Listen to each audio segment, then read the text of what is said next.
ৰাজ্যত বান গৰাখহনীয়াই লৈছে ভয়ংকৰ ৰূপ। ৰাজ্যৰ বিভিন্ন প্ৰান্তত নৈ উপনৈসমূহৰ ভয়ংকৰ গৰাখহনীয়া অব্যাহত ৰাখিছে। বঙাইগাঁও জিলাৰ উত্তৰ অভয়পুৰীতো এনেদৰে ভয়ংকৰ গৰাখহনীয়া অব্যাহত ৰাখিছে আইমানা নদীয়ে। আৰু বৰপেটাৰ জনিয়াৰ মজিদ বিটাতো ভয়ংকৰ গৰাখহনীয়া অব্যাহত ৰাখিছে বেকী নদীয়ে, যাৰ ফলত এনেদৰে বিঘাই বিঘাই কৃষিভূমি নৈৰ বুকুত যাবলৈ ধৰিছে।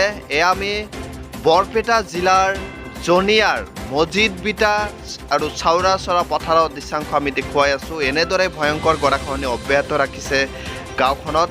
ইয়াৰ উপৰিও উত্তৰ অভয়পুৰীৰ ভয়ংকৰ গৰাখহনীয়া অব্যাহত ৰাখিছে আইমানা নদীয়ে। দৃশ্যাংশ দেখুৱাই আছোঁ। চকুৰ কেমেৰাৰ সন্মুখতে এনেদৰে ভয়ংকৰ গৰাখহনীয়া অব্যাহত ৰাখিছে।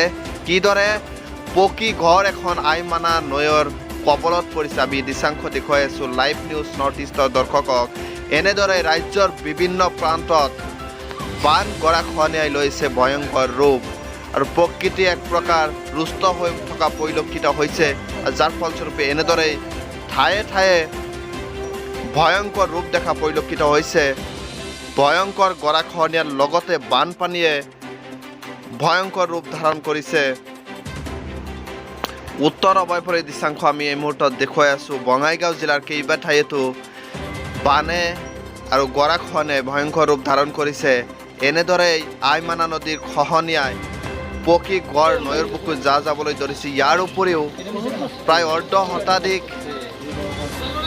ৰাজহুৱা গাঁও বানপানীৰ কবলত পৰিছে। আমি বঙাইগাঁও জিলাৰ দৃশ্যাংশ এই মুহূৰ্তত দেখুৱাই আছোঁ। এনেদৰেই বহু গাঁও এতিয়া বাৰণি পানীৰ কবলত পৰিছে বঙাইগাঁও জিলাত।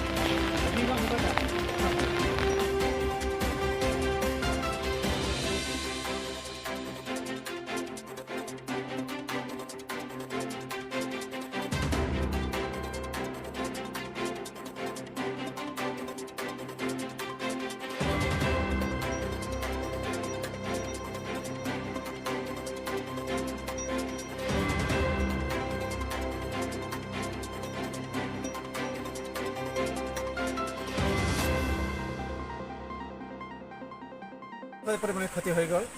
মানে যোৱা ৰাতি যিটো বানপানী হ'ল, সকলোতে যোৱা ৰাতি আমি ইয়াতে শুই আছিলোঁ পৰিয়ালটো সহ।